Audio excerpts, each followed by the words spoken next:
नमस्कार मंडळी. तर डब्यासाठी मी आज गडबडीमध्ये छोल्याची भाजी करत आहे.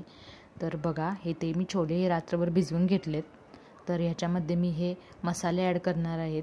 वेलची, काळी मिरी, लवंग आणि तमालपत्र असे हे मसाले आहेत आणि थोडासा खायचा सोडा घातलेला आहे. तर आता हे सर्व मिक्स करून मी ह्याच्या 4 ते 5 शिट्ट्या काढून घेणार आहे.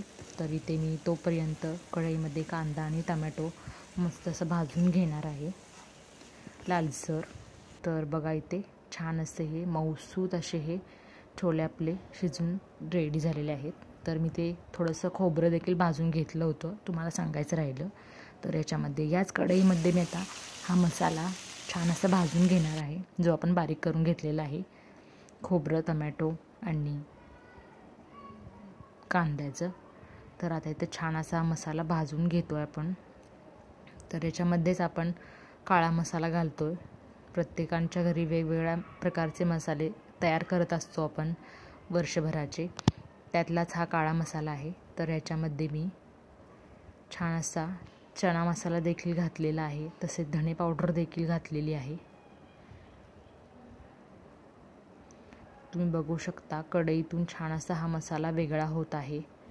कढईच्या मध्यभागी म्हणजे आपला मसाला मस्त असा भाजत आहे. तर मी ते छान असा हा छोले मसाला वापरते आहे.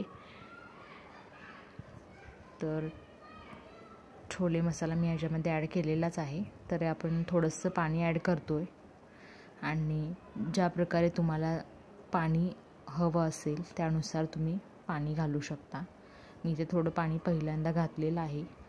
थोडीशी उकळी छान असं आल्यानंतर आपण इथे जास्त तेलाचा वापर केलेला नाही. तर आपण यामध्ये छोले ॲड करून घेत आहोत. तुम्हाला जर ब्लॅक कलरमध्ये जर याची ग्रेव्ही आणि छोले पाहिजे असतील तर एखादी चहाची पुडी तुम्ही शिजवताना आपण त्याच्यामध्ये कुकरमध्ये ठेवू शकतो, जेणेकरून त्याचा कलरही चेंज होईल आणि टेस्टही बदलेल. तर छान असं मला जास्त तेलाचा वापर करायचा नाही आहे, त्यासाठी मी इथे मीडियम तेल घालूनच हे केलेलं आहे. तर तुम्ही बघू शकता, मस्त असं हा ग्रेव्ही झालेली आहे. आपण चवीनुसार मीठ वगैरे सर्व यामध्ये ॲड केलेलं आहे. वरून थोडीशी कोथिंबीर. तुम्ही टेक्स्चर बघू शकता. लहान मुलांना देखील मला डब्यात द्यायचं होतं थोडंसं.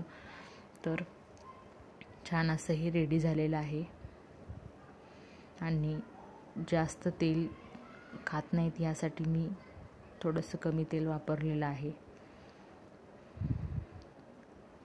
आणि खूप टेस्टी आणि टेक्स्चर बघू शकता याचं खूप मस्त असे झालेलं आहे.